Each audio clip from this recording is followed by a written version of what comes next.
Hello, my name is Creostix, and welcome back to the Great Ace Attorney Adventures, uh, Episode 4, or Case 4, The Adventure of the Clouded Kokoro. Let's roll.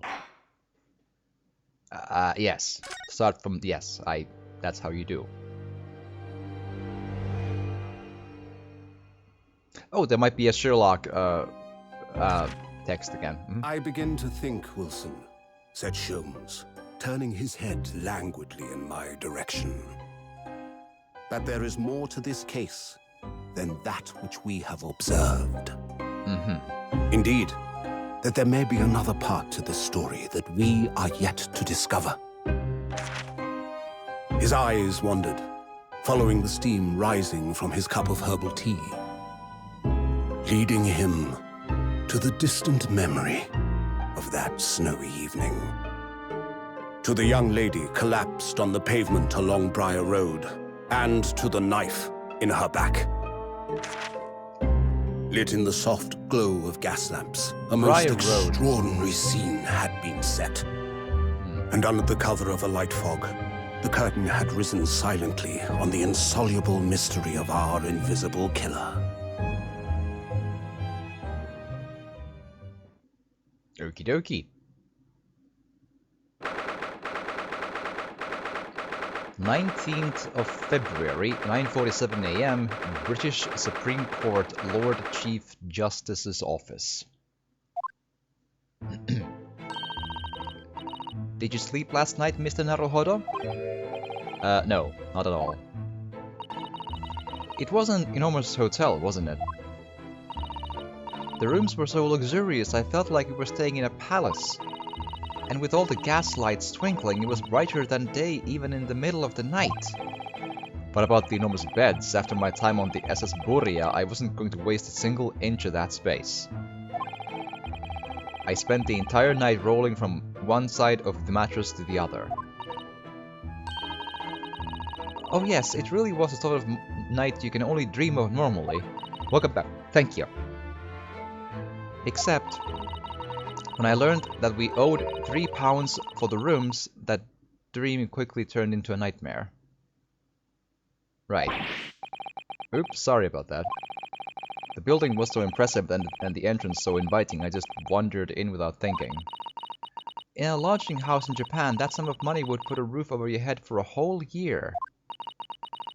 I did try, but I'm afraid I couldn't help my tears when we were presented with the bill.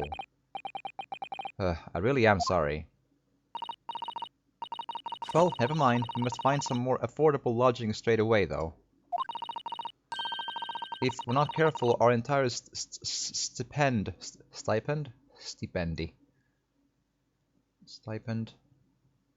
will be used up in 10 days or less. London is a scary place. Good morning to you at this early hour. Hi. Oh, yes, well. Good morning to you, Lord Chief Justice. We have come to report on the outcome of the trial at the Old Bailey yesterday. Susato-san is amazing. She doesn't bat an eyelid even in the presence of the imposing Lord Strongheart. Yes, I believe you had a very comprehensive initiation into British courtroom practices. Oh, yes, it was very eye-opening, thank you. And in accordance with your instructions, Lord Strongheart, Mr. Naruhodo performed his duty to the end. Yes, I've already been apprised of events. You conducted a remarkable defense. You may consider the test passed. Oh. No longer are you a student from the Empire of Japan, you may henceforth claim to be a fully fledged lawyer. Do pigeons always fly when you do that, or is that just the usual thing? My country is delighted to welcome young talent from such a remote eastern land. Thank you very much. So I'm a lawyer now. Now, in view of your new appointment, I have a fresh case in mind for you. I'd like you to take it on at once. I trust that won't be a problem. Another case already? Nothing trains a lawyer better than practical experience. I'm sure. I don't sense dissatisfaction, do I? It's just that yesterday's trial ended unusually. I haven't quite come to terms with it. What's to come to terms with? The man was cleared. What more were you hoping for? Flashback time! The culpability of the defendant has not at the present time been established by this court. Consequently, the jury will not be required to prefer judgment. Well, Lord Van Zieks, it's been a pleasure, so it has. And as for you, my dear fella, I couldn't have asked for a better defense. He has a maniacal laughter, does he not? Wahahahaha. Yes.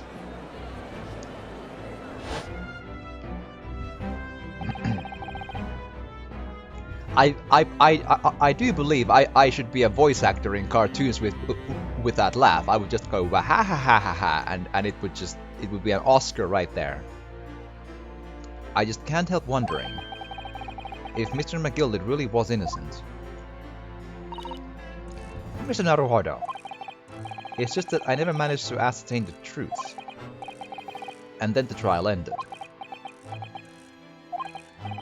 Well, you needn't let it trouble you for a second longer. Sorry? What do you mean, Lord Strongheart? Like, was it McGilded who died in the carriage then, huh? Whoa. Whoa, whoa, whoa. I don't know, man. What if he, I don't know, faked his death or something?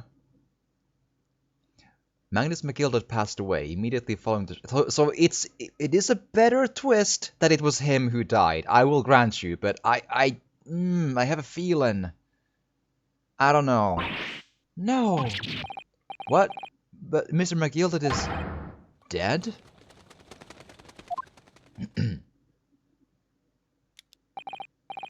Wahahahaha, yes. I have 19 minutes and 41 seconds until my next engagement. Time enough to talk.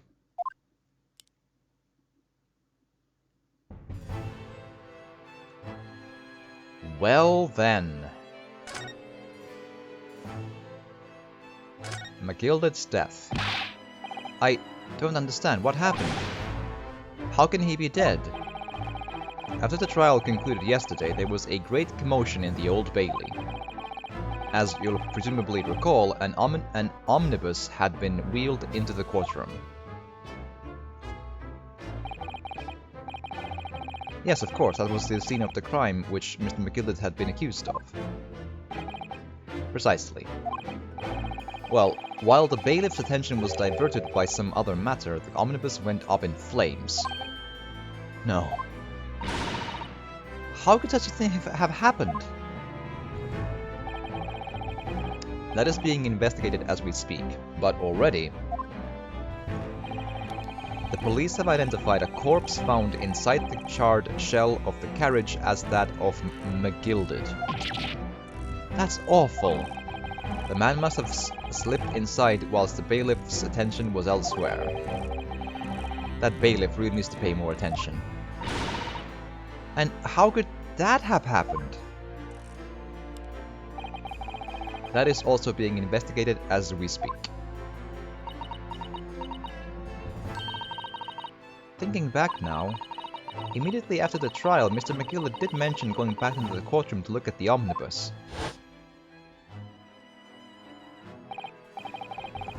Well, I must be making tracks now. It's time for the inspection. Sorry, what inspection? They're going to examine the omnibus again, so I'm told. I asked if I could be present for it myself. An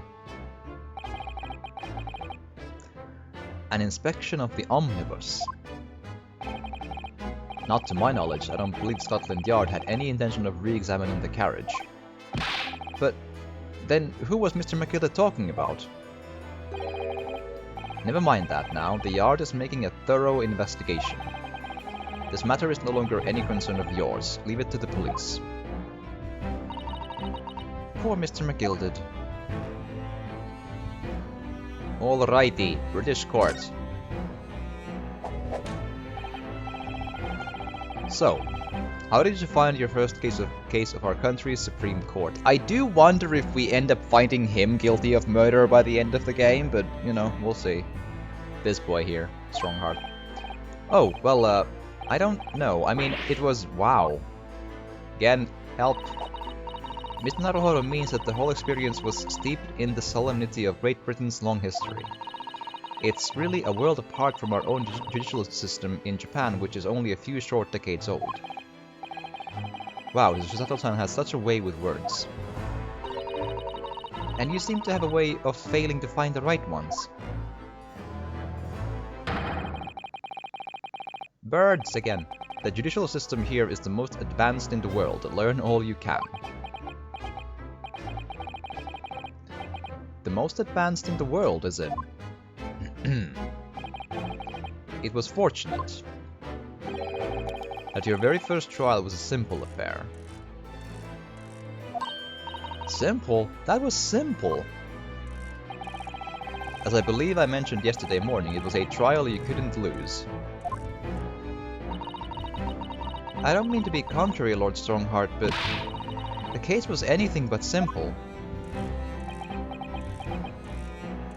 I wonder if he knew about the plan that maybe McGilded had in place, or the plan someone else had in place to make sure it would end up in a sort of kind of mistrial of not guilty, you know?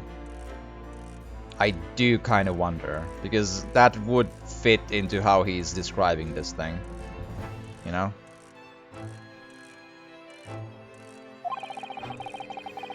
The circumstances of the case were so incriminating, I was stunned when I first heard them. In fact, I'm still finding it hard to believe that we managed to get a favorable verdict.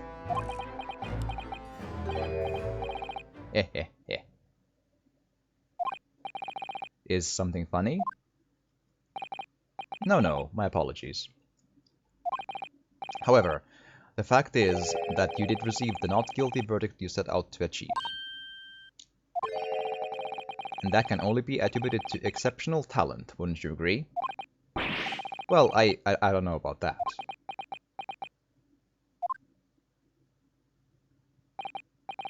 Well, never mind. You exceeded my expectations, I freely admit. That much, at least, is an undeniable truth. Which is precisely why I've prepared the new case for you that I mentioned before. What's going on? What was he going to say before?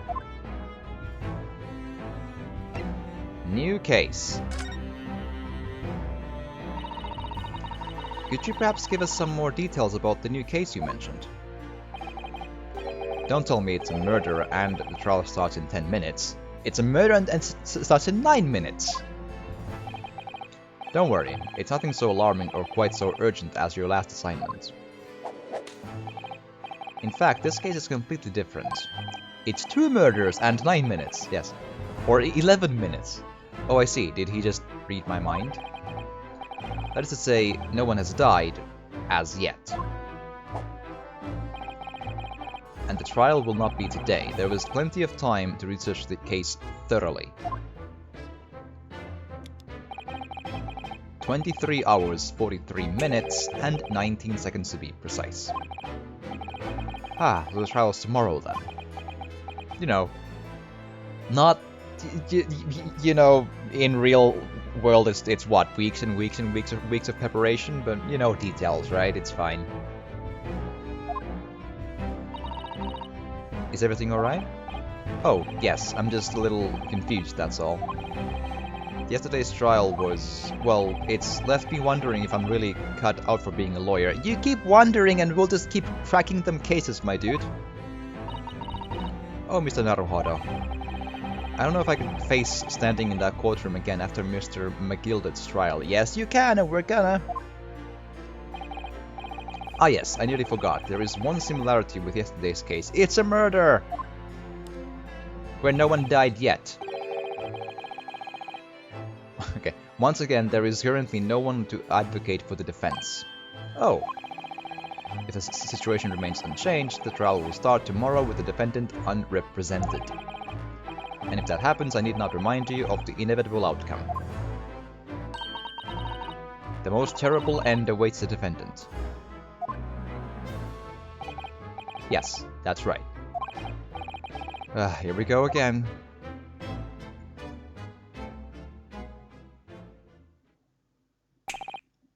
Your time is up. You will have to excuse me.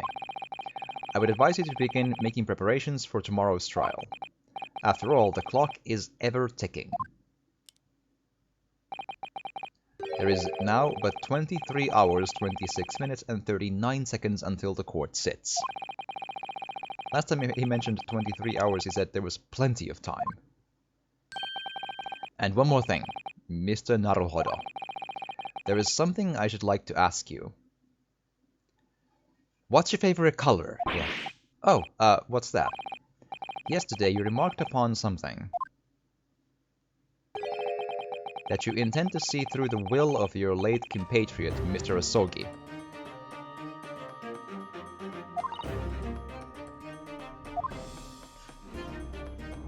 Is this still the case? Oh.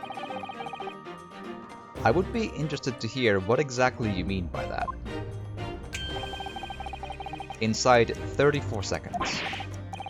Oh, well, Kazuma always used to say, you see, that he wanted to learn how the greatest justice system in the world worked so he could change ours in Japan. Now that he is gone, I'd like to work towards that myself, and there's another thing. Oh! Another thing? Continue. On the way here, on the steamship, he said something to me. There's something very important that I have to do. Something very important? And what exactly would that be? And I don't think I know that one. He never had a chance to tell me. I suppose he would have done if he had ever made it to Great Britain. You're out of time. Well, thank you for an enlightening discussion. Mr. Naruhodo, what's all this about? Mr. Asogi never once mentioned anything of the sort to me. Well, maybe he was worried you would suplex him. I urge you both to focus your attentions in the matter at hand. I've taken the liberty of summoning the police inspector in charge of the case. He'll be able to apprise you of the details. How long has he been there?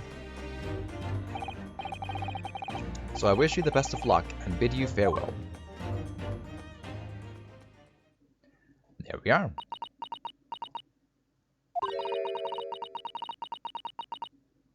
There's something very important that I have to do. Kazuma-sama, what did you mean? I wish I knew, but honestly, he never told me. Anyway, we had better talk to the detective, don't you think? Yes, you're right. I hope I'm just imagining it, but I wouldn't say he looks pleased to see us at all. And he has a food! Can I take food?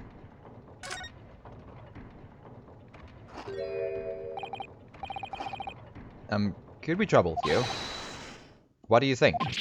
Ah! Lovely weather, isn't it? What's the weather got to do with anything? Ah! Listen to me, young Japanese upstart. Some frippery about the weather doesn't get every English gent eating out of your hand, you know. But Sato-san told me it was foolproof. I'm a busy man. I'm a very busy man. How many calories a day do you do, or is it just like a stressful job that burns calories? There's a crime scene to investigate, but I'm here having to give the likes of you a talking to. Oh, I'm ever so sorry. Can you imagine what the other officers there will be saying, huh? Haven't seen Gregson anywhere, have you? No, he's too busy with the bigwigs these days. And all because of some bumpkin who's here on a jaunt from a country I've never even heard of. Well, I can't help you if you've unlearned, my dude. Hear that ripping sound? That's my reputation at the yard going to tatters. There's no need to rip us apart as well. I don't believe we've been introduced. This is Mr. Ruinosuke Naruhodo, a defense lawyer. It's a pleasure to make your acquaintance. I'm Mr. Naruhodo's judicial assistant, Huh? It's lovely weather we're having today, isn't it?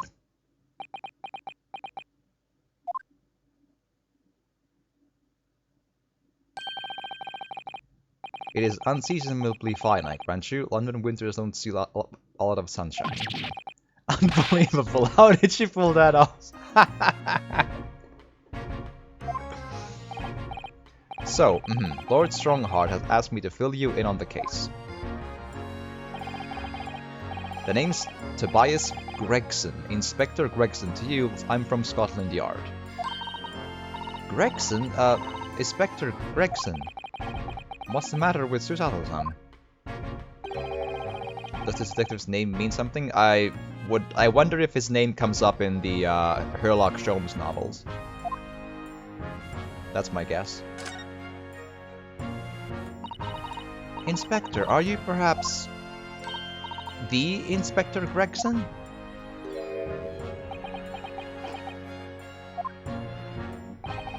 You're acting like you know this man, Mr. Sato, but he's a London detective.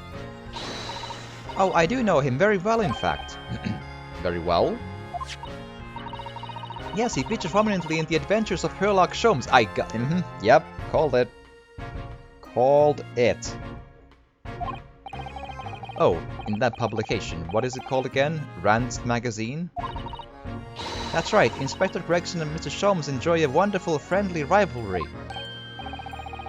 Really? You? Rival the great Mr. Holmes? That's incredible.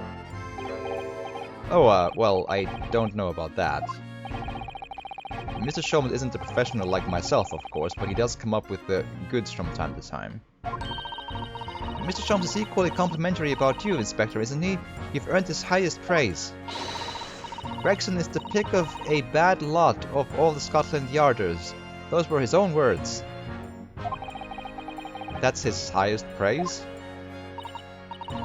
Well, Mr. Holmes isn't particularly known for giving compliments, you see. That he is not, and thanks to that magazine, my name's known all over London town now. That's great, isn't it? I have to admit that to start with, I was a little, well, flattered by all the attention. Everyone wanted to shake my hand, and my reputation at the yard went through the roof. Well, that's wonderful. No, it is not. There's nothing more sinister than the man on the street. People are always looking at me now. They're whispering rumors about me under their breath, I'm sure. Rumors? Are you quite sure? He's changed since he started appearing in those stories. The fame's gone to his head, stuff like that. Gosh, do you really think people are saying such mean-spirited things about you? Like I said, they whisper, so I can't catch exactly what they're saying, but I know what folk are like. I'm sure that's what they're saying, as sure as eggs is eggs.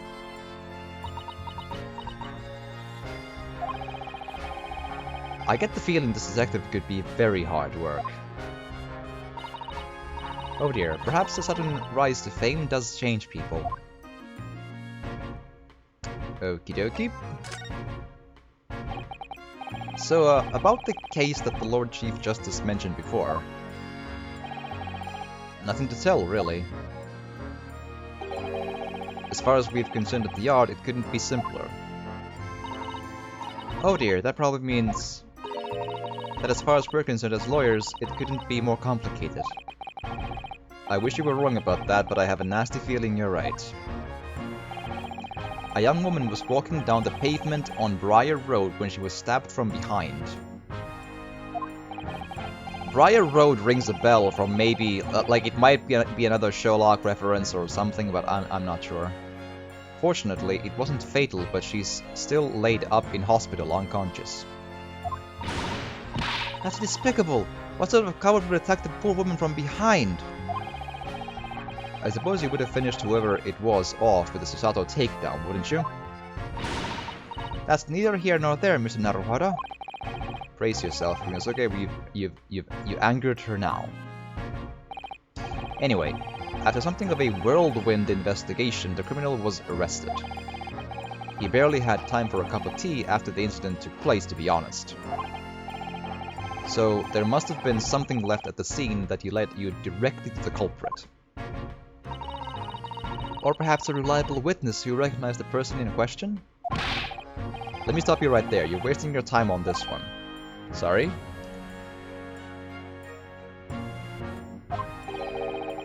There's nothing you can do. There's no way to help the bloke now. Why ever not? Simple. He's confessed. The prosecutor that's been assigned to the trial tomorrow is Lord Baruch Van Zieks. That stands to reason, though. No. Sounds like you've heard of him, then. Well, we had a fight with him already once. Oh yes, we are very familiar with Lord Van Zieks. Believed to be the harbinger of death itself. The Reaper of the Bailey. Reaper of the Bailey, let's go. Lord Baruch Van Zieks, who we faced in court only yesterday. Mr. McGilda told us about him before the trial, didn't he? When Van Zieks stands for the prosecution, they call the accused his sacrificial lambs. Yeah, he has those scars. I don't know why I didn't pick up on those scars before. For some reason I just thought they were like you know, shading or whatever. But no, it's an actual scar in the middle of the face. Huh. And in every single trial in which he's been the prosecutor, the accused has been damned. But just not in the last one, though.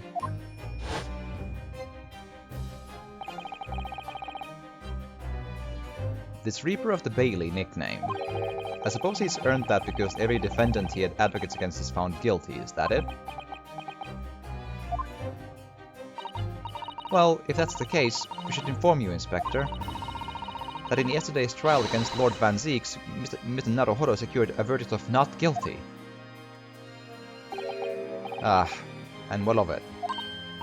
Oh, well, I think that means that even against a Reaper of the Bailey, it's not impossible to save the defendant. No, you really don't have a clue, do you? What do you mean? What happened to that bloke in the end, eh? He's dead. Ah. Magnus McGilda became a cropper in that omnibus when it went up in flames. So you can't rightfully say you saved the defendant, can you? What are you saying? Look, if Van Zieks could get the dirt to stick on everyone, he'd be a miracle worker. But that's not how it goes. He doesn't work miracles, he works magic. Black magic. I'd have a good long think about that if I were you. Are we really supposed to believe that? I mean, magic is real in the Ace Attorney universe, though. Like, spirit channeling is a thing. Like, you can contact the dead, so... But, I don't know. The usual arc with prosecutors is that there is, like, they become more... not always good, by any means, but very rarely do they, like, stay absolutely irredeemable. Like, there's some sort of an, you know, let's say a sympathetic approach to it, if nothing else, but, you know, like some reasoning. I just doubt that it's Van Zieks is evil and black magic. That doesn't sound... I have a feeling that's not how it goes.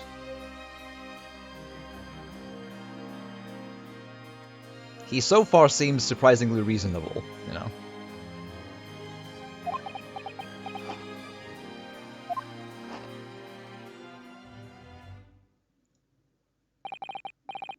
Right, well, I filled you in as requested, and I'm very nearly out of chips. So I'll be heading back to the crime scene now. We're still carrying out a few investigations there. It was Briar Road, you said, didn't you, where the incident took place? That's correct, ma'am, and if you head over to the holding cells, you can meet the criminal himself. You've rendered him a criminal already? He's as good as. Shaking like a leaf in his cell, he is. It'll give you a chuckle, if nothing else. He is inmate 53. Speak to the jailer and he'll show you the way. Inmate 53. Thank you.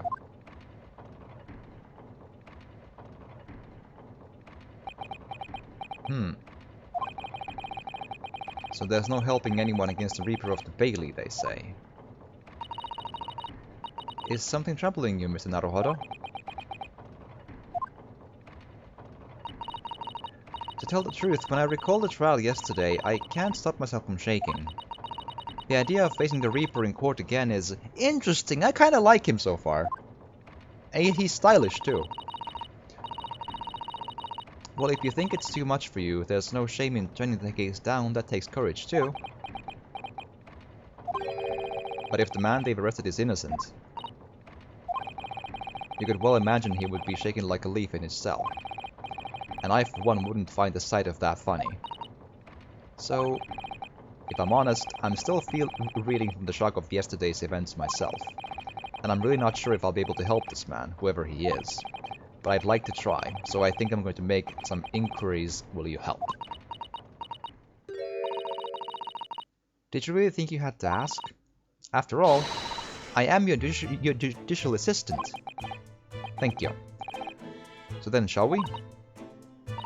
Yes, let's go. First, though, let's look around a little bit to this place here. Look at these menacing metal giants facing each other across the room.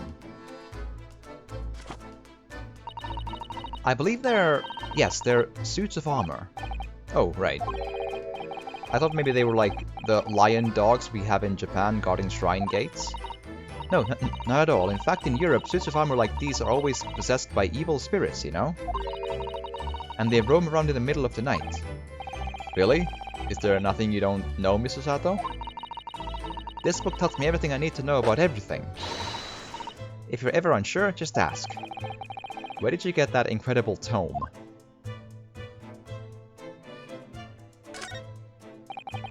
Just look at all the naughty books packed together on these shelves. They go from floor to ceiling. And they're all books that you couldn't hope to come by in Japan. It's like a dream. Yes, a very bad dream. They're not all about British law either. There are books about the judicial systems of other Western nations. France, Germany, Spain, Holland. What about Russia? Why do you ask? I was wondering about asking the Lord Chief Justice how you say wardrobe in Russian. What do you think?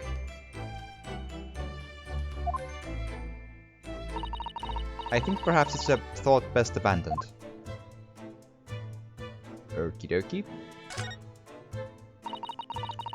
This must be the Lord Chief Justice's desk. I believe it's made of marble. It looks more like an over-the-top tombstone that's toppled over to me. I think that's your fanciful imagination at work again, Mr. Naruhodo. It feels like everything that's normally made of wood and paper at home is made of bricks and stone here, or marble. I mean, marble is a stone, but... I know, that's why this place feels so overbearing, I'm sure.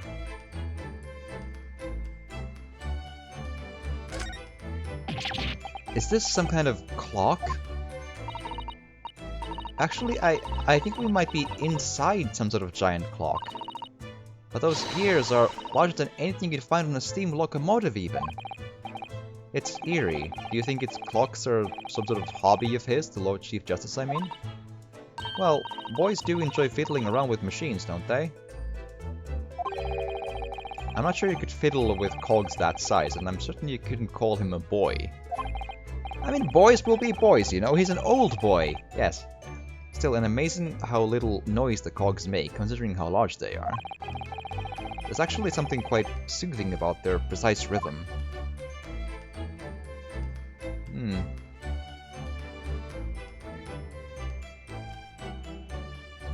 I think that's everything. Yeah, okay, cool.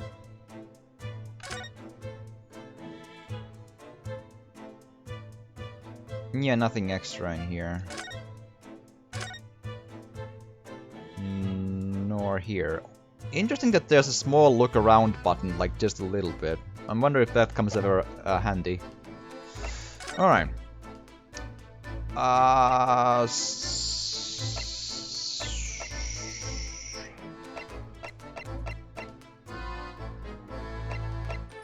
They did tell us to go to the prison bit, but I'm kind of curious about the crime scene first.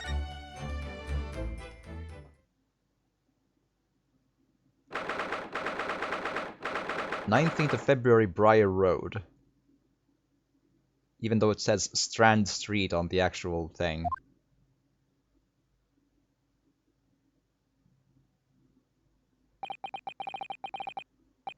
So this is where it happened, Briar Road. Ah, look, Mr. Naruhodo! Look at that regulation metal helmet. It's unmistakable. The men of Scotland Yard are here. They're investigating as we speak. That is their job, you know. But Mr. Naruhodo, to see one with my own eyes. They're often depicted in the adventures of Sherlock Holmes, but I never dreamt I'd ever come this close. To a real Bobby's helmet. What? The helmet? Hee, of course. I had to try one on one day. Well, I hope your hatty dream comes true. Uh-huh. I don't see Inspector Gregson anywhere. Shall we see if we can sneak past and investigate the scene of the stabbing? Why should we sneak? I might want to upset one of the bobbies and be butted on the head by one of those metal helmets. My skull would crack in two, I'm sure. Oh no, an English bobby would never do such a thing. This is a land of gentlemen, you know?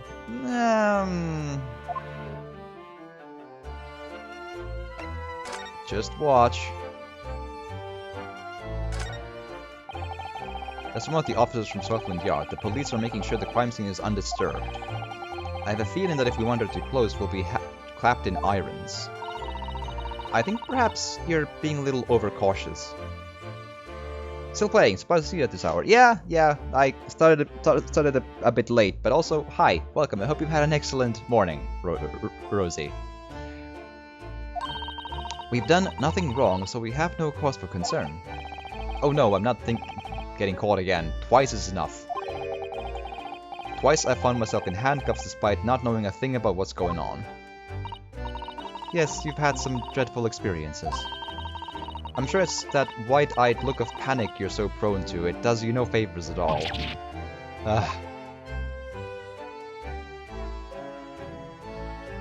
Wrong.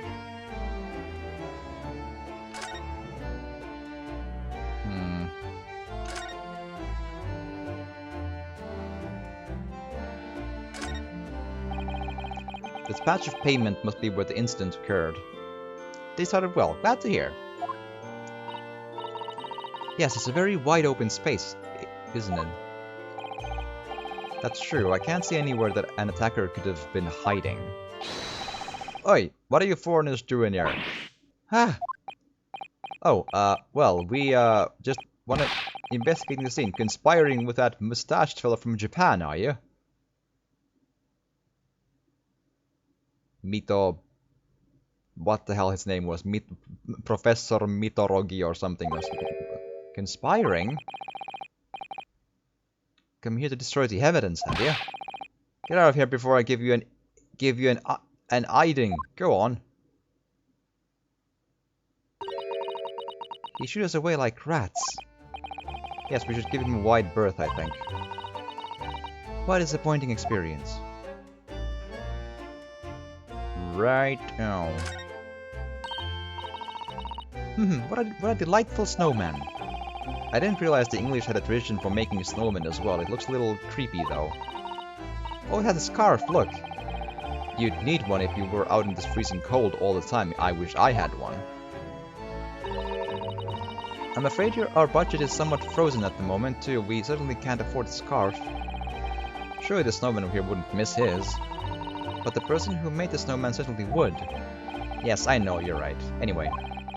Even if I borrowed it, it wouldn't do much to warm my neck, would it? It's covered in snow.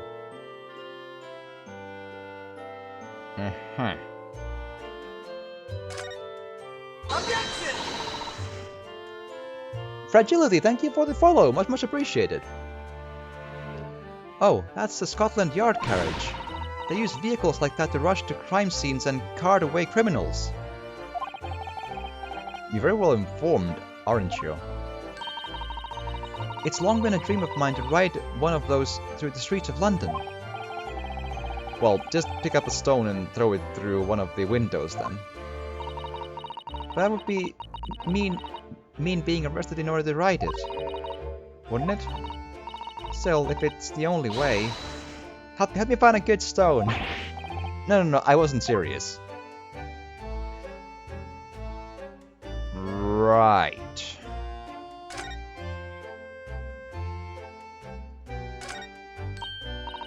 Oh, a British bicycle, look. Although, the wheel is so misshapen, I'm sure it couldn't possibly be ridden anymore. Someone must have been doing some breakneck cycling. It seems bicycles have become extremely popular in London recently. There's even a movement to change women's dress to allow them to ride as well. The bicycle fad won't last. I don't see why anyone would want to ride something like that. Goodness, do you at least like bicycles? No, not at all. I mean, it's not that I dislike them exactly. It's just that any occupation that involves taking both your feet off firm ground seems reckless. If you'd ever tried walking on stilts and fallen into a river, I know you'd agree with me. We'll have to hire a bicycle sometime. You can sit behind me while I ride you around.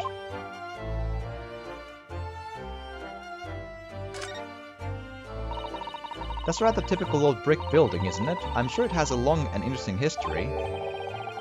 Well, time certainly seems to have taken its toll on the place. It's crooked and sagging all over. In fact, it looks in decidedly worse shape than the other wheel houses around here. We must find some cheap lodgings ourselves as soon as possible. Yes, you're right. Cheap, but ideally with reasonably level floors. I mean, yeah, there is that bit. It is a bit out of shape there. What about this thing? Oh, look at the windows of that building there. Are you sure they're windows? Yes, but they're all filled in with bricks. Oh, you're right. I wonder why. Perhaps it's an empty property where nobody lives at the moment? There's smoke coming from the chimneys, though. Oh dear, everything still feels very foreign. There's so much we have to learn about this place. Right.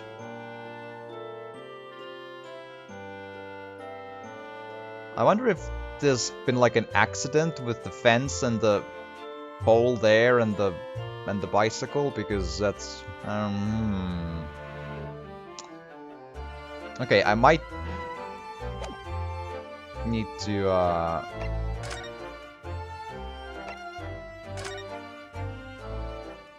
go visit the prison. So they said mustachioed Japanese, so is that's gonna be the defendant then, or what? 19th of February, local prison, cell 9. So these are British prison cells. Oh, they're ghastly. It feels just like a dungeon. Yes, and having experienced it in Japan myself, I can assure you that our wooden cells feel a lot cozier than these cold stone walls. Oh, don't, Mr. Naruhodo, you're making it seem worse. Apparently, our client is in this cell here. But it's so dark in the back there, I can't make him out. I wonder what he's like. Inmate 53, your legal representative is here to see you. Stop hiding at the back of the cell and show your face at once. Am I a cat as yet with no name? Calling me by a number. It's utterly, unbelievably, unjustly, unreasonable. I refuse to answer. Mr. Naruhodo, what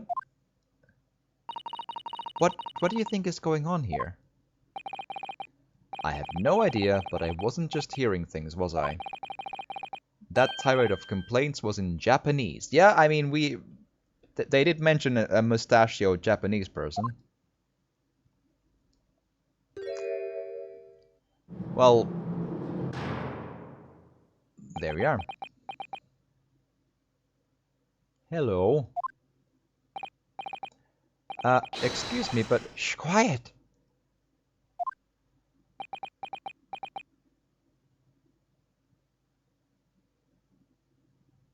I don't speak sign language, so that's not helping. They're all around, hiding. I know they are. They're watching, listening. Even now, I can sense it. Is it the government? Do we need a foil hat?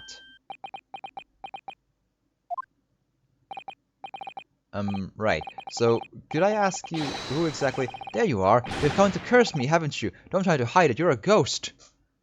Yes, and I will float away to find a sane client. Thanks, bye. A ghost.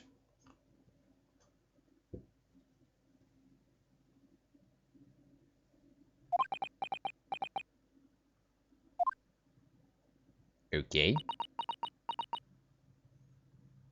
I have not seen Sasuke quite that, confused before, I think.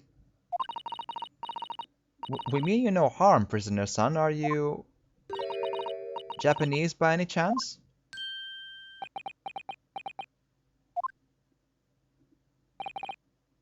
This is... beyond my wildest dreams!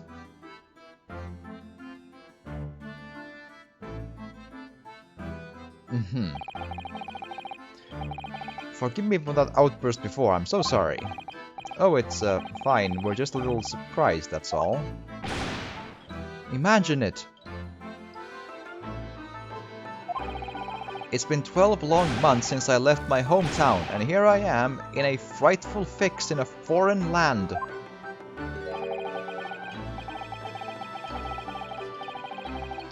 So hearing the sweet, sentimental tones of a compatriot's voice here in this damp, dark hellhole was a, most monumentally moving moment. Right, Hadouken to you too, yes. Who would have guessed that this new client Lord Strongheart assigned to us will turn out to be a fellow Japanese? Ah. What compassion my fellow countrymen show.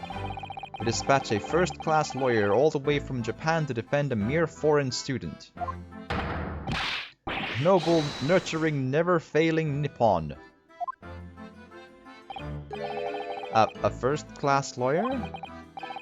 Oh dear, I think there's been some sort of a misunderstanding here. I wonder, would you be so kind as to tell us what's happened?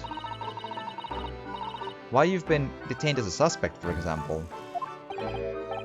Yes, I can. I will. Shan't stay sullen silent. Right. I'm not quite sure I understand what he means, but he seems happy. Yes, he does. Just hope he actually has a good reason to be. I thank you for your cooperation. I am a lawyer, as you said. My name is Ruinosuke Naruhodo. And I am Naruhodo-san's judicial assistant, Susato Mikotoba. I am the law! A visiting student sent here by our government. Notably notoriously named Natsume. Soseki Natsume. Aha. So... Soseki Natsume-san, what an unusual name. I wouldn't know. I don't know what's usual and unusual in Japanese names. Call me Soseki, please. I'm a poet, you see, a writer of haiku. But he does look like Edgar Allan Poe, though, a little bit, maybe.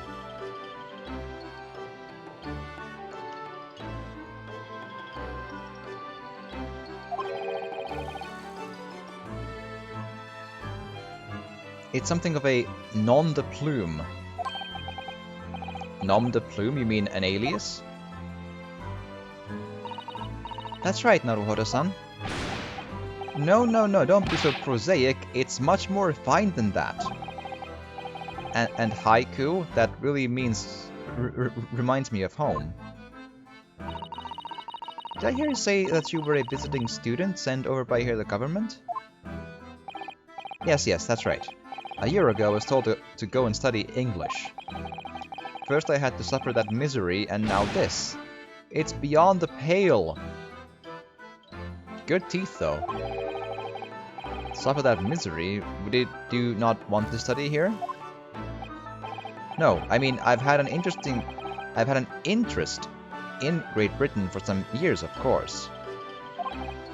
Oh. But just because the government tells you to do something doesn't mean you can do it. No. What do you mean?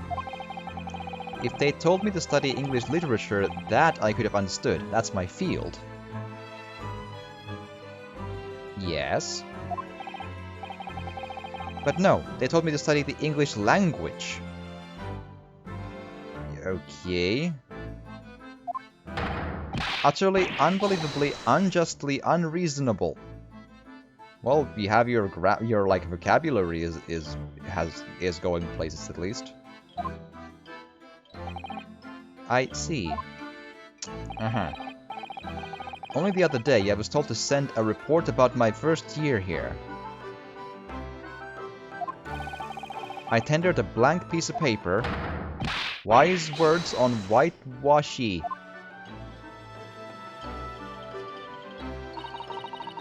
You must be a man of great standing. Oh yes, so I'm often told. And often like to be told, it seems.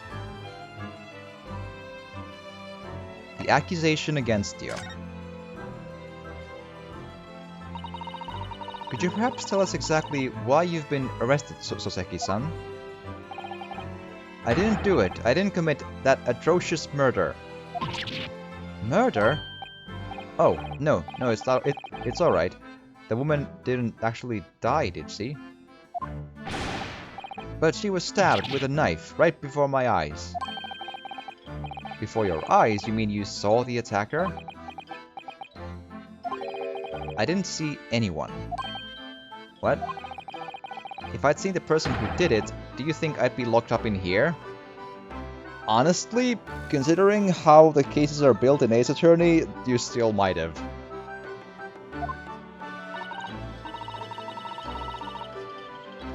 Oh dear, it seems this case is becoming rather complicated.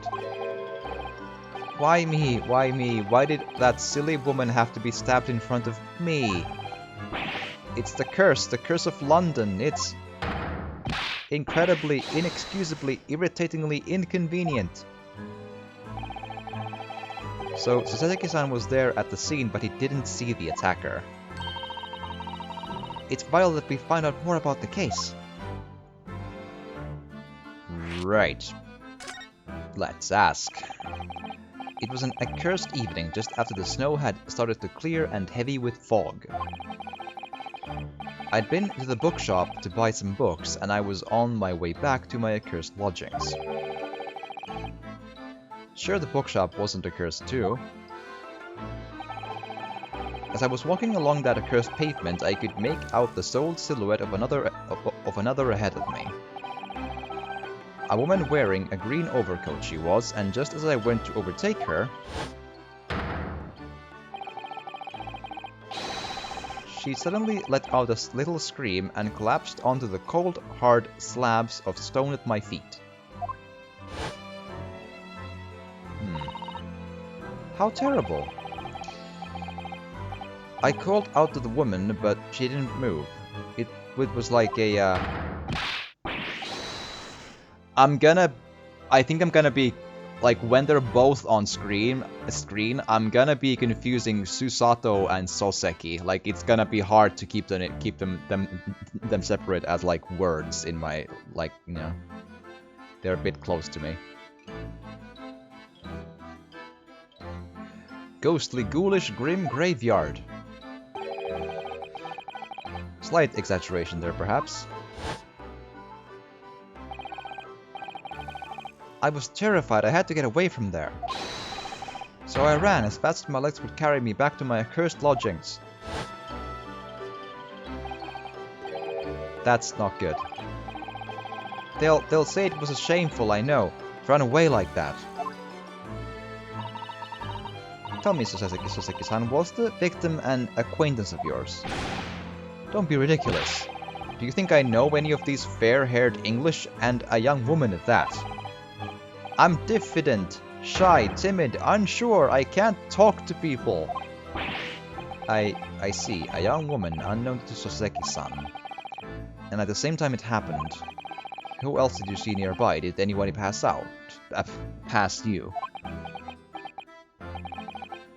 Regrettably, apart from myself and the woman, I didn't see a soul. No one? In all of London. Cool. So the victim was unknown to you, and there was nobody else on the street at the time. That creates something of a conundrum, doesn't it? Maybe it was a throwing knife. There's an idea. Huh? What conundrum?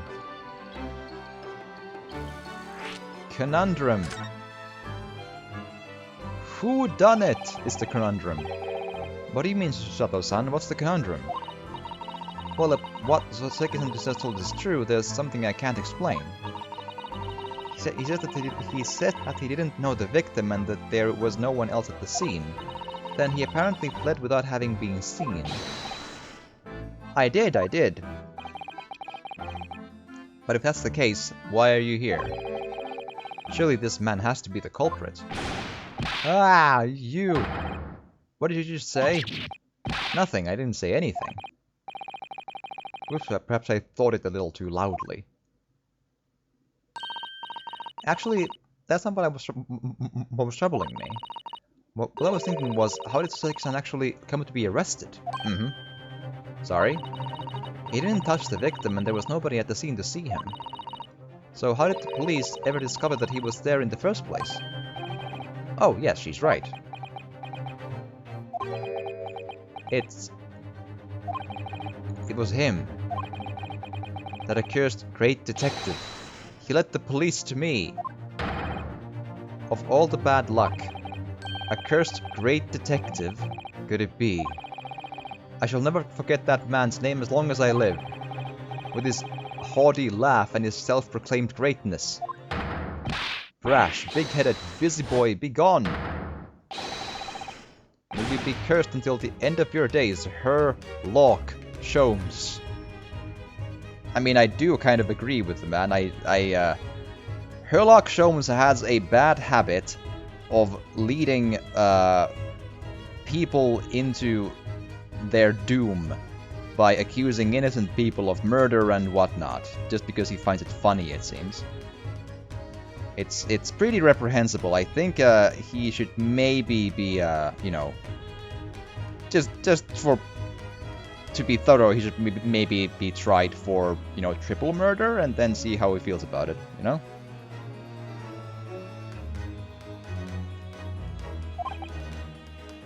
I knew it. Mr. Sholmes?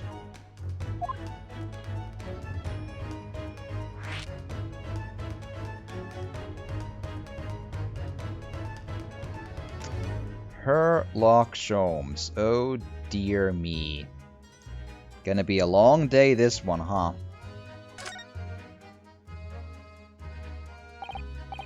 Well, I didn't expect to hear that name from this man's lips, that's for sure. Also, I do need to actually do a quick thing I just remembered.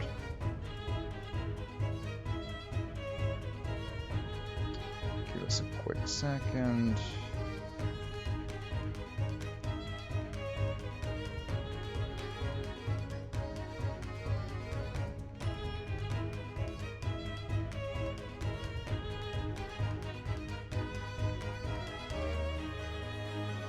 Yep.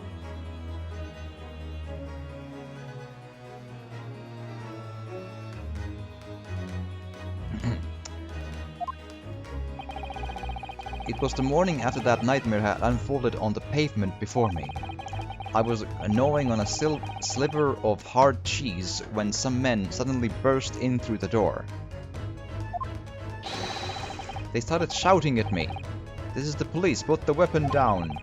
Yes, it was a thin sliver, And yes, it was hard, but it wasn't... But I wasn't eating a weapon. Disgusting dietary discrimination devils! You clearly had a trying morning yesterday. And there he was, in the middle of all the policemen, grinning like a Cheshire cat. That Herlock Sholmes. It's actually just Herlock Sholmes. He's English. I've since found out that he's a famous name in detection here in London. Yes, the great detective is really very well known. And his overly sharp mind managed to deduce my whereabouts, apparently. He thinks I'm the knife-wielding madman. Me, this weak-stooped kitten of a man. I wonder what great deduction process led him to his conclusion this time. Do you mean to say that Mr. Sholmes' deduction was the only reason the police arrested you? That would be really most unreasonable. Well, the thing is, I was thrown into a panic when they barged their way in. Of course you were, that's only natural. I was terrified and trembling, and they kept throwing question after question at me in impossible English. Fiendish foreign flimflammery. Well, we are in England, you can't really blame them for questioning you in English. Good point, good point. But my mind went blank. I knew I had to answer, but I didn't know what to say. So I just kept repeating things like, yes I do, and I'm fine. The next thing I knew, I was in manacles, and before I knew it, I was thrown in here. Oh dear, I'm afraid that's hardly surprising. I'm fine, he's not fine now. Exclamation mark fine, it's fine, it's fine.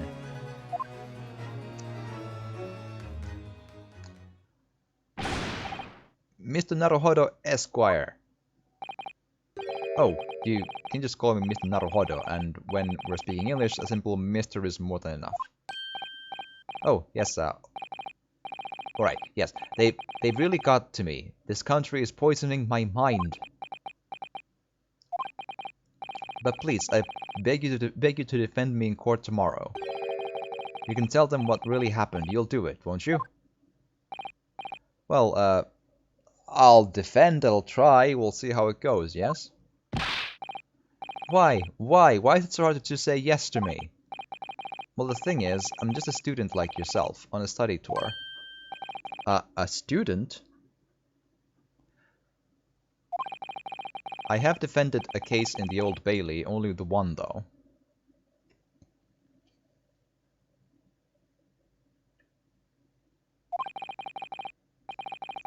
But at this moment in time, I really don't know what I'm supposed to believe in. I'm confused about what justice in this country even means. Oh, Naruhodo-san. I'm not even the foreign student who was supposed to be here. I'm a sort of locum lawyer, I suppose. But that armband, that's the mark of a defense lawyer from our great empire. It's a keepsake from the man who should have been here. He was my best friend. A keepsake?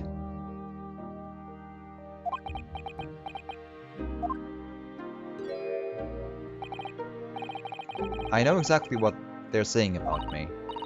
Oh, who do you mean? The lawyers, all the British defense lawyers, they won't defend me. Goodness, why would you say that?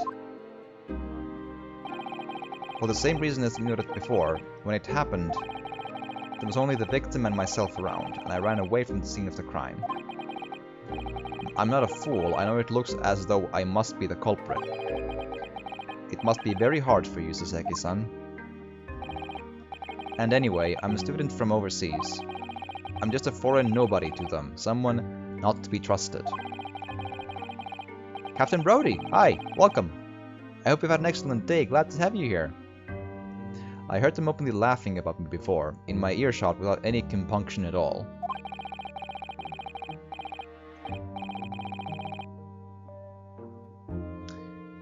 Any trial for this man would be a waste of time, they said, and of course the foreigner did it. They even had the gall to say the man doesn't understand half of what's being said anyway. That's awful. They're wrong. I've studied more English than half of the policemen out there on the streets. I've traveled halfway around the world to learn about these people's country and its great history.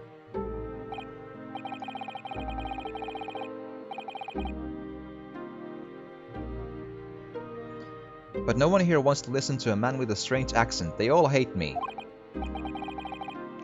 So at the very least, I'd like to entrust my fate to someone who can listen to me in my native tongue. You could do it, couldn't you? When I look into your eyes, I can see it. I can see what you've been through. Really? The wardrobe and everything? Soseki-san, it's just that...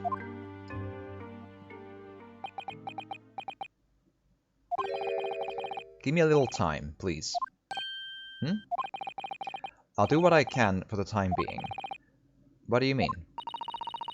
We shall investigate the case thoroughly as possible. If we can find some clues, it'll give us a much better chance, I'm sure. Oh, yes, yes.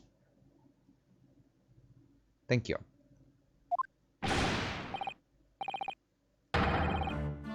I'll be here all along waiting for you, locum student Mr. Naruhodo Esquire. We should get going then, Naruhodo-san. We have a case to prepare for.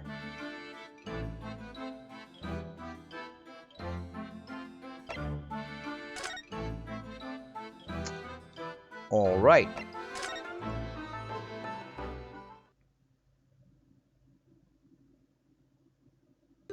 Hi.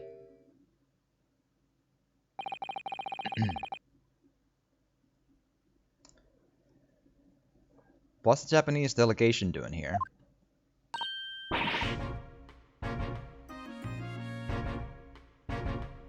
Oh, Inspector Gregson! This isn't on the tourist trail, as I'm fairly sure you're well aware. Yes, of course, we're here to investigate. So you've been to the holding cells, then. What should you make of the criminal? He's not a criminal as he put it, Inspector. He's a suspect. We'll see about that. You Japanese like to stick together, I suppose. Well, do what you will, it doesn't bother me. The bloke's in court tomorrow, whatever happens, and the verdict's a foregone conclusion. The stone-cold air of rejection. Take heart, heart. London at this time of year is full of stone-cold air. That makes it worse somehow.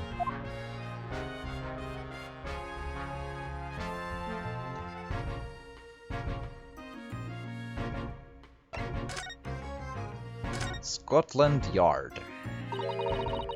Tell me about Scotland Yard, Inspector. Ever since I read about it in The Adventures of Sherlock Holmes, I've been fascinated by the place. The Yard is the most sophisticated policing organization you'll find anywhere in the world, ma'am. Oh, and you know, I've always dreamt of wearing a real Bobby's helmet. It does make them look the part, seeing that policeman there with his helmet on. You suddenly get the sense that this is a man who will take no nonsense in his duty of protecting the city. Oh yes, don't you look wonderful? Being a London Bobby is hard going, I can tell you. Oh, really? First thing in the morning, you know what he does? Goes around and rouses all the laborers on his beat so they can get off to work. What? He wakes people up?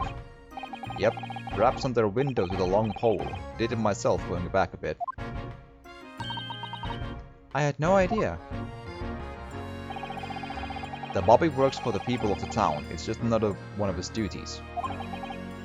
After that, he starts tirelessly patrolling the streets all day long. He has to cover 20 miles a day. That's the regulation distance. I can't really imagine how far that is, but it sounds like a long way. Let me see. 20 miles, that's approximately the distance from Tokyo to Yokohama. On foot, that's definitely taking things a step too far. And when it gets dark, of course, he has the important job of lighting all the gas street lamps. Oh my. And I suppose in between all those duties, bobbies are expected to investigate cases as well. And chase after criminals trying to evade the law. I'm not sure you could call it in between exactly, more alongside, but yes. They're expected to handle those jobs as well. We do have men keeling over from time to time, I admit. I'd always dreamt of wearing one of those helmets, as I said. But it's with a heavy heart that I shall have to relinquish that dream to you, Mr. Naruhodo. Your heavy heart will be my heavy head if you do. About the case. It happened at around 5 in the evening 2 days ago, just there on that open bit of pavement. The victim, a young woman, was stabbed with a blade from behind. Is it right that the lady is still unconscious now? You mentioned that she's being treated in hospital. I never said she was a lady. Truth is, unless she comes around pretty smartish, we won't be able to find out much more about her at all. I suppose that means that they haven't been able to take a statement from her, of course. Here's a map of the local area I happen to have on me. You can take it if you want. Really? Are you sure? It's yard policy to give lawyers defending suspects the odd bit of information to go on. I haven't actually accepted the job yet, but still. Thank you, Inspector. We gratefully accept. A street map of the local area showing where the victim was found. Yeah. Anyway. As far as we know, there was no one else on the scene other than the victim and your fellow countrymen. So who did it, do you think? Not much of a head-scratcher, is it? Well, I know Mr. Natsume is also claiming not to have seen anyone else around, but just because he didn't see anyone, it doesn't mean we can be sure that nobody else was present. I'm sorry to have you tell you, but we most certainly can be sure. How? Because, ma'am, the precise moment of the stabbing didn't go unnoticed. It what? We have two very reliable witnesses, no less. Well, they all lie and they're unreliable, so touche back to you. Ah. It was a typical foggy London day, and your client obviously didn't see them. They were witnesses now. Let's check. Who are these witnesses, Inspector? A fellow and his wife, and the man is one of the most reliable and respected citizens in all of London. He's a copper from Scotland Yard. Ah! A policeman? That might change things. And this policeman just happened to be there at the exact moment the woman was attacked? Nothing peculiar about that, ma'am. Part and parcel of being a bobby, catching them bang in the act and all that. Do you think it might be possible for us to ask that policeman a few questions? Be my guest, you can ask him what you like. In court tomorrow.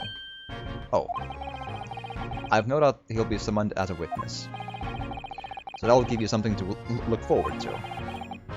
That's that then. He's got no intention of letting us meet the man beforehand, it seems.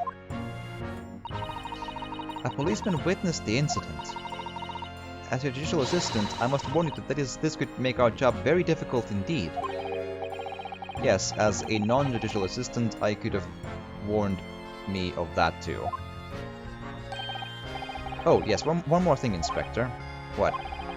The person who led you to the suspect, I hear that was Mr. Herlock Sholmes. What are you bringing him up for? Was it something I said? The color has drained from his cheeks.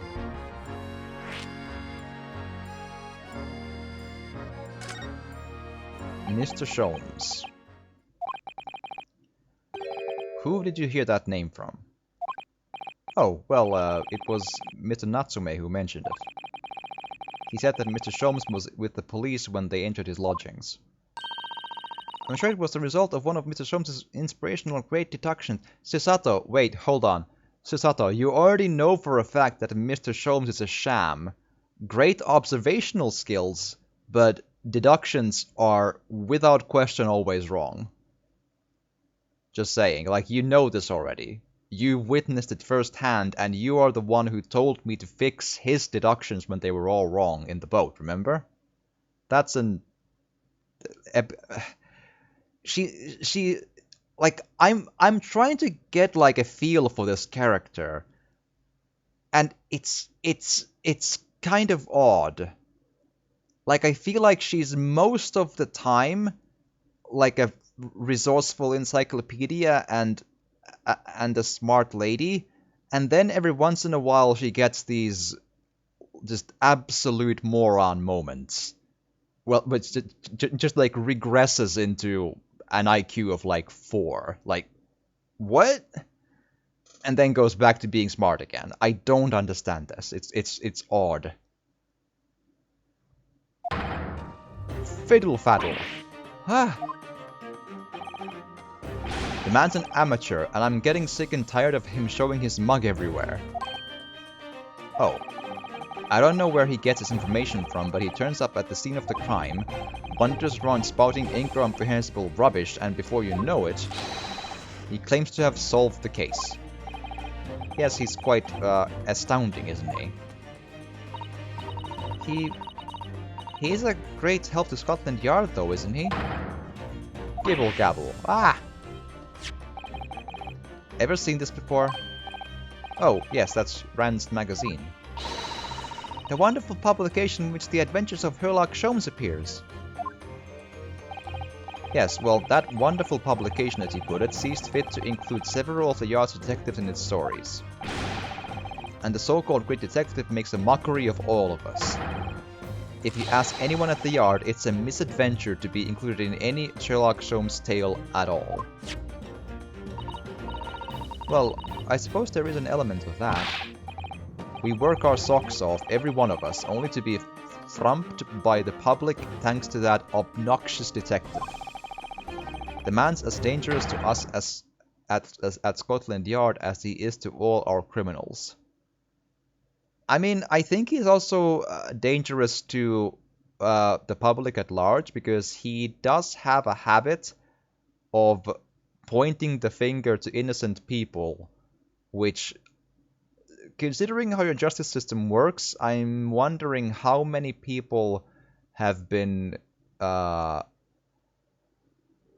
sentenced as guilty while they've been innocent, thanks to Sherlock Holmes alone. Like, he has a lot on his conscience. And I don't think he cares. That can't really be true, can it, Inspector? Clearly the great detective and the police have a complex relationship. Right. Tomorrow's trial. That twitchy Japanese bloke goes on trial tomorrow. Are you going to defend him or not? Well, makes no difference to me, but I will just say this. No London lawyer worth his salt would touch that case with a barge pole. Because the prosecution is being handled by the Reaper of the Bailey, you mean? There's no way to save the man now. It's a waste of time trying. It is all a bit strange, though. Sorry? The Reaper, he hasn't appeared in court once for a good few years now. Yes, we did hear something to that effect. And the only people he usually bothers with are the real scum, the master criminals, the violent ones. Master criminals? The violent ones? That's right. He handpicks his victims, only deals with those guaranteed to go to the gallows for their sins. But Mr. Natsume wouldn't hang for what he's accused of, surely. That's just my point, Sunshine. Yes, the young woman was stabbed, but it didn't kill her. He didn't even say the intent was there. So this isn't the sort of case I'd be expecting the Reaper to want to sink his teeth into, for want of a better phrase. Well, it's not exactly a minor infraction, is it? No, there's got to be more to it, some reason he's taking an interest. Really? What sort of reason, Inspector? You think I can tell what's going on inside the head of that Lord of Darkness? You'll have to ask him yourself at tomorrow's trial. Are we really going to have to face the Reaper again? The Lord of Darkness, as he put it?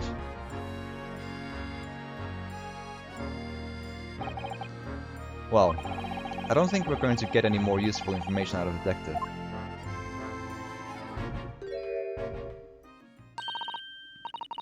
Mr. Naruhodo, can I make a suggestion? Oh, yes, what is it?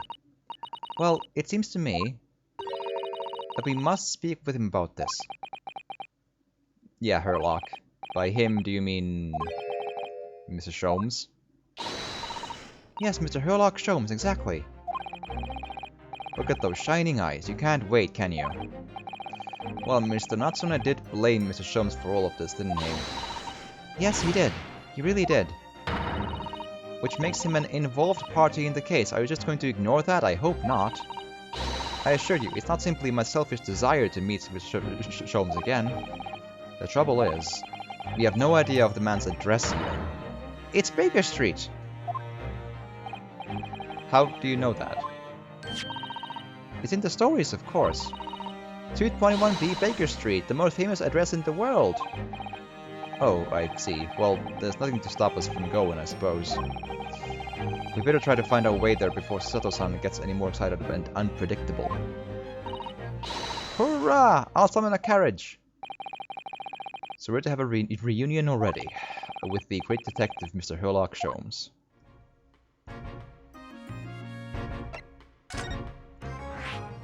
Okie dokie, let's go.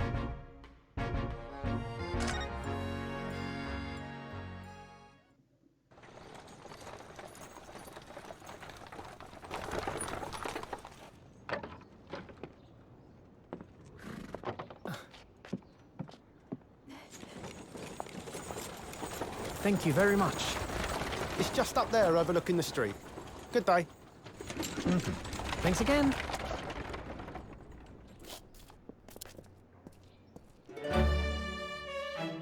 This is it. The residence of Mr. Herlock Sholmes.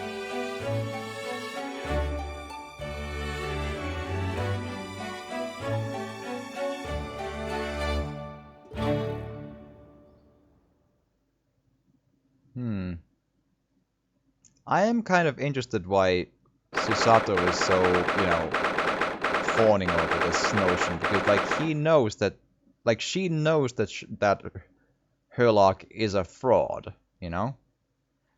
19th of February, 12:53 p.m., Sholmes' suit. So this is where the great detective makes his living. It feels surreal to be here somehow.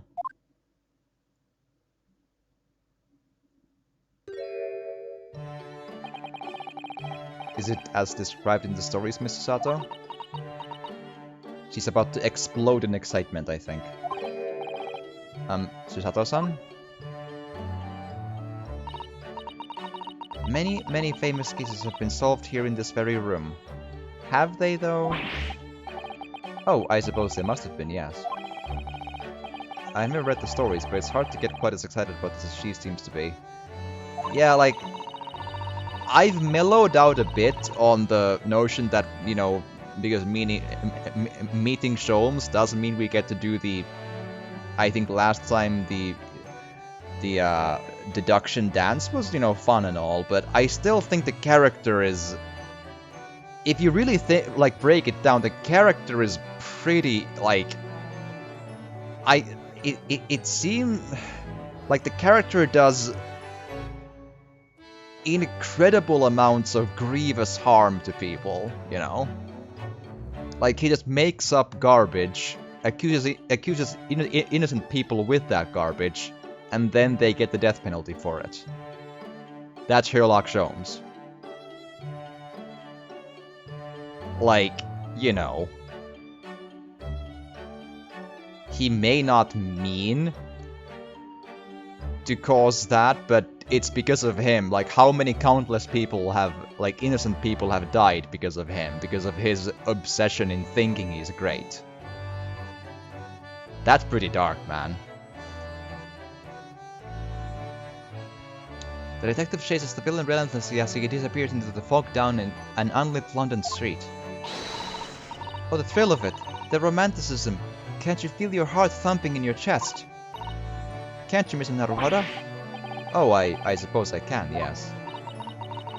So if you don't mind, I'll just stand here and soak up the atmosphere for a while longer. I don't understand the fangirling here. Like, she knows that Herlock is a fraud. Please don't mind me. Ah, she's obsessed. Well, it looks like our detective friend isn't home at present. Excuse me, is anybody home? Oh, do you have a visitor? Oh, hey, it's you. Hello, is it a big new case for Mr. Sholmes? Hello. Wait, aren't you... Oh, horror of me. I'll go and make some tea at once. So, the inventor lady lives here then. Cool. Oh, yeah, the girl. The... seems pretty young. I'm sure it's the same girl. Mrs. Sato, did you see the girl who was just here? Oh yes, isn't it truly extraordinary? To think that the King of Bohemia came to this very room to ask Mr. Sholmes to take on his case. The King of Bowaria? The King Wilhelm Gottsreich Sigismund von Ormstein, of course. Ormstein, maybe? Sorry, I'm drawing up. Was Bohemia still a thing in 1890? Forget the adventures of Herlock Sholmes for a moment and look over there. The tea is brewed, and I have a freshly baked cake as well. Oh, it's you. I knew it. Sato-san recognizes her too. Yes, from the last case, I know. Ah, there you are. And taking that with you as well. I was looking forward to the trial run of my experimental smoke grenade launcher. Oh, good day to you. I'm, well, the inventor, I suppose, of that machine. It's the girl who turned up at the end of Mr. McGilda's trial in the defendant's antechamber. I've never met a lawyer from the Far East before. Poor you having to get straight to work when you've only just arrived in London. Oh, yes, it was, challenging. I'll try this tea. It's my special blend, you know. Is it hallucinogenic? Oh, thank you. Is this tea supposed to look that color? Yeah. Oh my, what a fragrant yet mellow flavor. Hooray, it's a winner! I tried blending different leaves designed to alleviate fatigue, you see. You must be exhausted after your long voyage here, and you have another ticklish trial tomorrow. Oh, and you're to defend the Japanese man. I do wish you lots and lots of luck. Did Mr. Sholmes tell you about us by any chance? Oh, you know Hurley, do you? Hurley? Mr. Sholmes to you, surely. Mr. Sholmes was a fellow passenger on the boat that brought us to Great Britain, you see. Was he really? I had no idea. I'm afraid Hurley is out on an errand again today, even though he's just returned from overseas. Wait a minute. We met this girl for the first time ever yesterday after the trial, and only briefly at that. How on earth does she know so much about us? Did she deduce all those things, do you think? And perhaps more to the point, why is she here in Sholmes' suit? Oh, silly me, I haven't introduced myself, have I?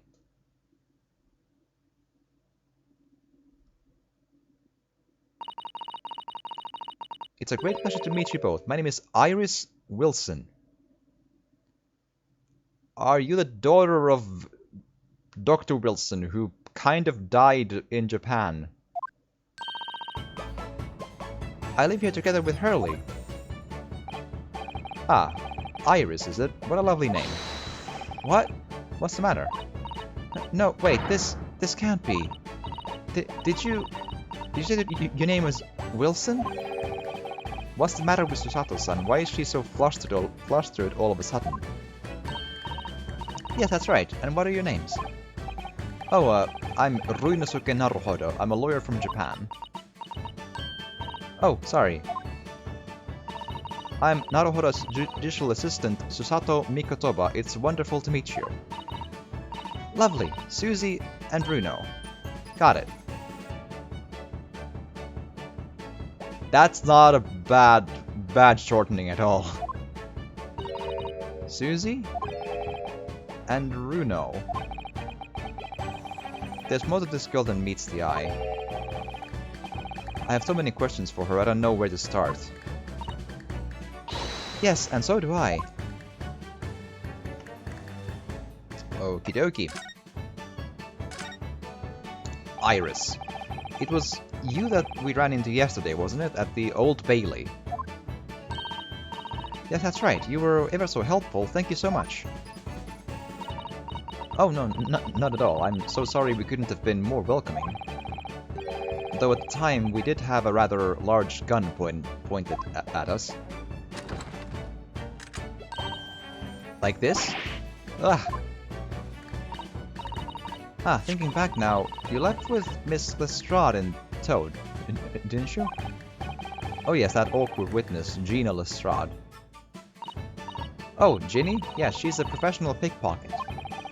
So we found out. It was very naughty of her to pinch my invention like that. Are you referring to that trial-disrupting gun-like contraption? Exactly, so I followed her, you see, to get it back. Perhaps I should think about fitting a self-destruct mechanism in my inventions. This girl is dangerous.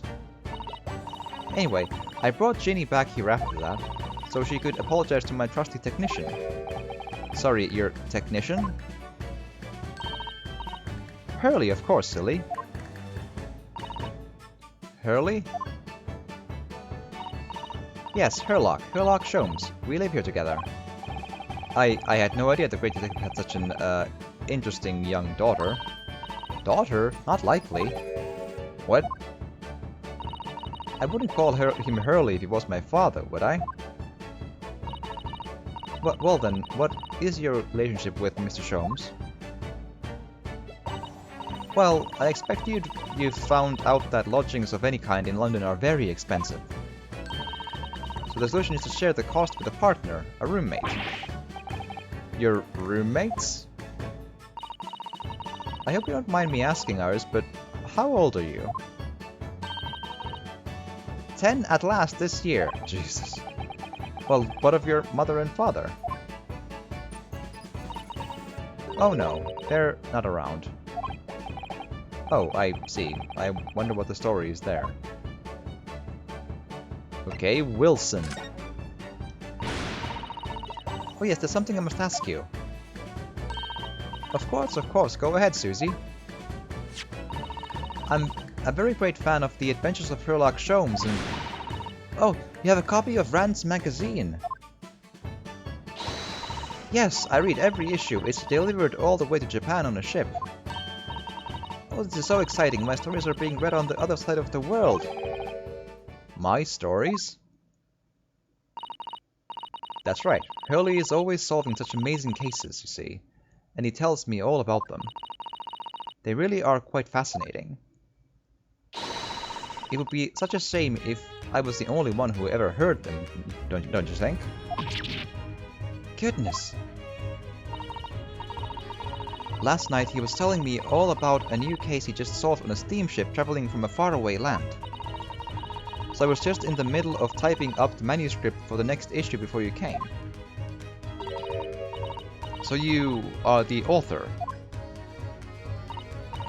Yes, I'll let you in on a secret if you like. I'm going to call this latest adventure The Speckled Band.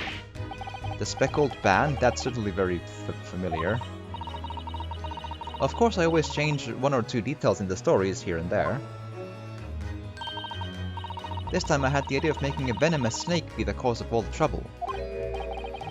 Oh, that was Mr. Sholmes' first thought as well, actually.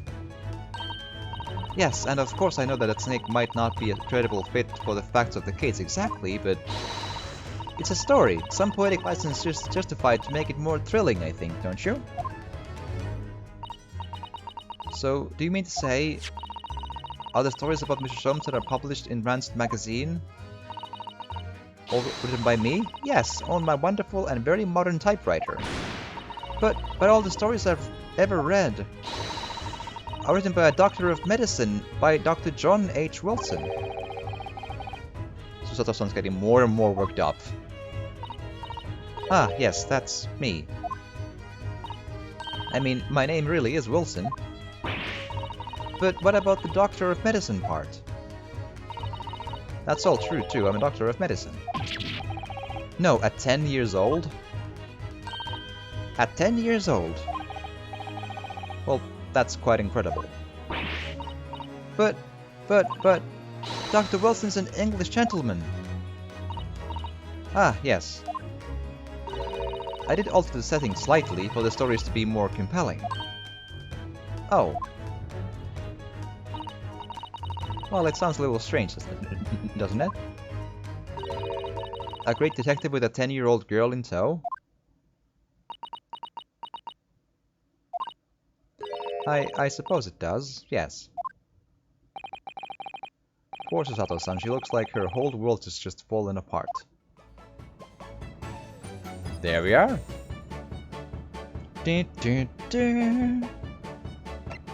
Your deductions just now. About before. Yes, what's on your mind, Bruno? Do tell me. How did you know that I was a lawyer and we just arrived in London, I mean? Yes, oh, and we have a difficult trial tomorrow. How did you know all of that? Oh, that's what you mean. Please, tell us how you did it. Explain every detail. Of course, I'd be delighted. Although, there's really no mystery. I think Herlock just told her. Now, let's begin. Iris Wilson is proud to present her logic and reasoning spectacular. Oh boy, let's go. Okay, fine. First of all, I knew already that you were a lawyer, Bruno. After all, I met you yesterday at the Old Bailey in the defendant's antechamber. But you also said that we'd only just arrived in London. How did you know that? I observed a passport and a travel ticket protruding from your breast pocket. Oh. So I was reasonably confident that you must have only just arrived in the country. And on top of that, you've accepted a case against that particular prosecutor, telling me you were unaware of London's court affairs. The Reaper of the Bailey? I walked right into that one, didn't I? Then I noticed a red ink stamp on the back of Susie's hand.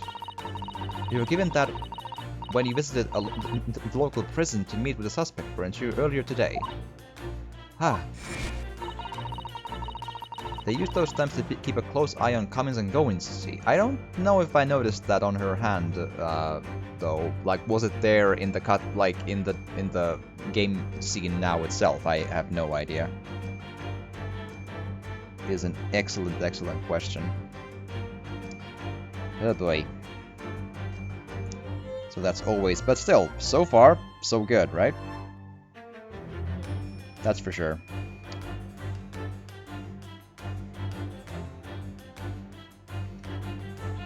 That much is for certain true.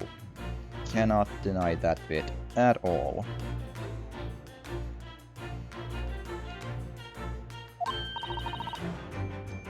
I didn't realize.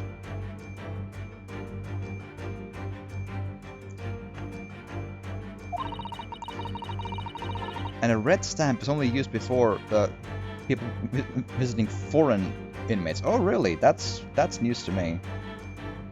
I wasn't aware of that. That's for sure. Sounds why specifically that? I wonder. It sounds odd.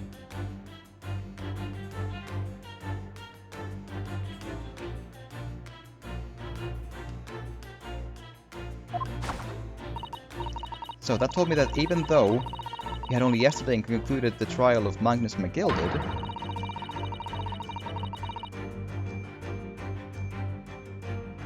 the two of you had already had cause to visit a foreign inmate at a local prison. I see. However, just a hot minute.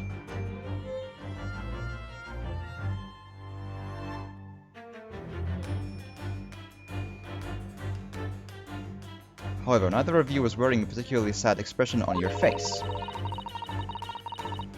Right.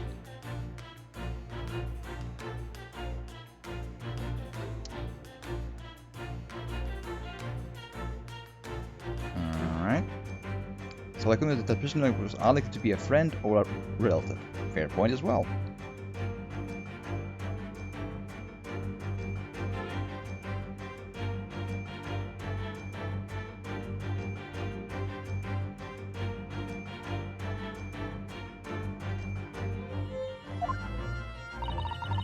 That led me to believe that you must have accepted a new case. I see. But how could you have known that the trial is tomorrow? Well, having barely been home a few hours yesterday, Hurley solved yet another case. It obviously amused him. He told me that he'd caught a Japanese man who was bowling around and trembling. A Japanese man? Well, clearly that must have been Mr. Natsune. Right. And a trembling defendant is funny for Herlock Sholmes because he's an evil, evil man. Now, Runo has that fancy Japanese sword. And I think your outfit is called a kimono, isn't it, Susie? Well, anyway, it was clear to me that you both come from Japan yourselves. So I put two and two together and decided you must be defending the Japanese man Hurley caught. There was only one conclusion those facts could lead me to.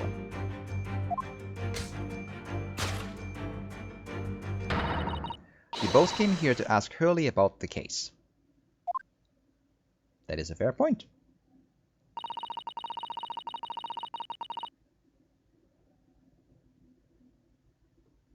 There's a note on the mantelpiece that says the man's trial will be tomorrow. Hurley is always stabbing his notes with a knife, you know, he is silly. And that's all there was to it, really. Thank you for listening. I'm Irish Wilson, and that was one of my great deductions.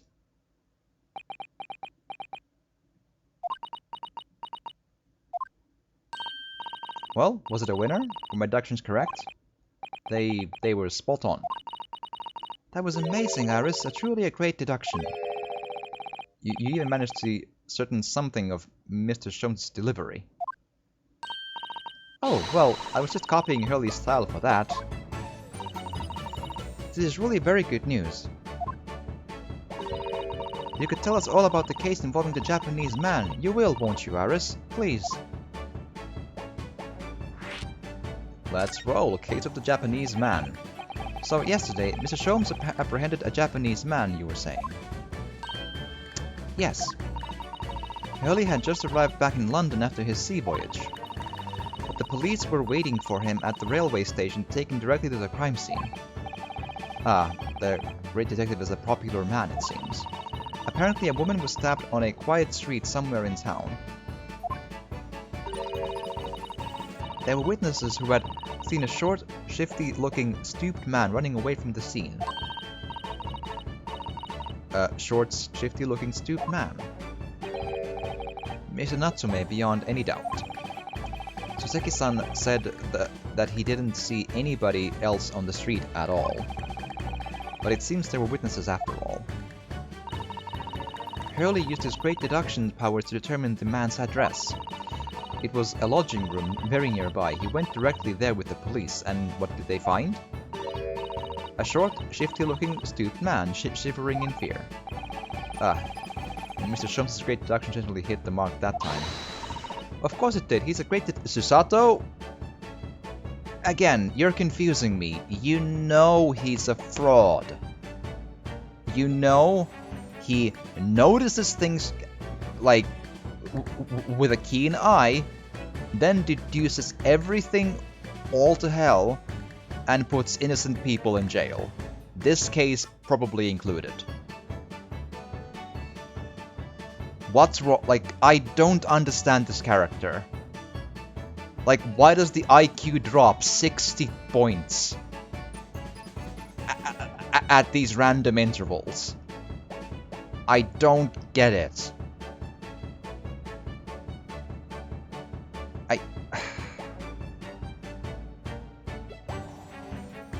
Like, I'm so expecting an arc of something with her, and then she just like falls back into square one of being a moron. I don't understand. And then she's smart again for like 3 hours. I don't get it.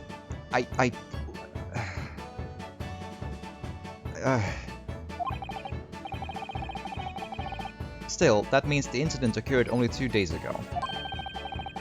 Surely tomorrow is too soon for the trial, isn't it? Definitely. We have no time to investigate properly. Hurley says that London is rife with crime. Oh. Scotland Yard is doing its best, but they can't stay on top of it apparently. Oh dear, I hadn't realized the situation was so dire. That's why they can't afford to spend too much time investigating cases and trying the criminals in court. Staff and money are both short. Crimes are usually blamed on the first suspicious person. And Sholmes isn't helping. It's terrible. It is! And the detective you're a fan of so much is helping them pin the crimes on the innocent. What's wrong with you, lady? Why are you defending this evil man? Or a harmful man, at least. I suppose it's the harsh reality of the workings of the world's greatest justice system. Yeah, greatest, you know. I suppose it is, but in that case, I don't hold out much hope for Soseki-san.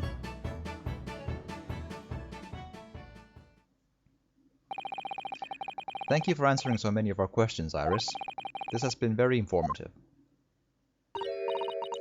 Oh, you're most welcome. I had so much fun. Do you happen to know where Mr. Sholmes is at the moment? As you guessed, we'd like to ask him some questions about the case as well. Well, I expect Hurley is still investigating the scene. Of the case involving Mr. Natsume, you mean? Yes, Mr. Nuts. Oh, May? Hurley said he was going to the man's lodgings.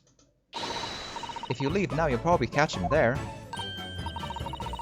Iris, do you know where those lodgings are? Well, I imagine the police are still investigating the scene of the crime themselves, aren't they? Did you happen to come across a detective by the name of Gregson when you were there? Yes, we know Inspector Gregson. Ah, goody. In that case... Give Gregsy this from me, would you? If you do that, I'm sure he'll tell you what you want to know. What's this?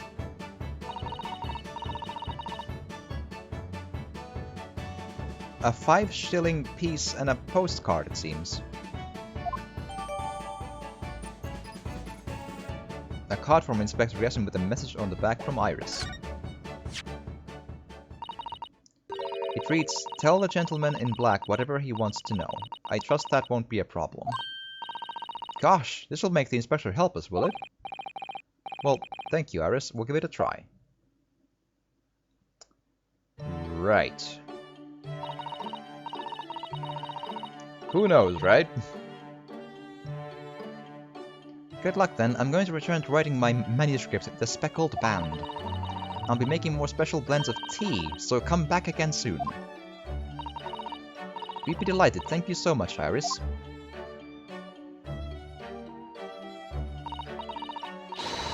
Well, Mr. Naruhodo, it's back to the scene of the crime.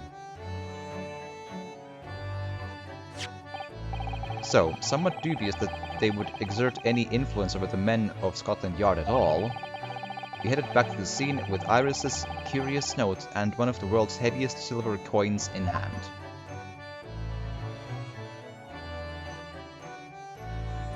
To be continued. See? Alright. Save your current progress. Yep. But also, since it is an intermission in the cases, or in the case, I have to call the recording here. So if you are watching this on YouTube, I hope you've had a good time. I had an interesting time for sure. I do riff a lot on how there's some dark implications about Sherlock Holmes, but I'm having fun with this though. I've had some ups and downs, but overall I've had a good time for sure. And I hope you've enjoyed this too. And if you have, I would super appreciate it. And it would mean the world for me if you would want to leave a like. I don't know. It may not seem like much, but it would mean much to me. So there's that. Thank you so much for watching, and hopefully I'll see you also in the next case. So, or in the next part of this case. Yeah. So have a good one, and see you in that one. Hopefully.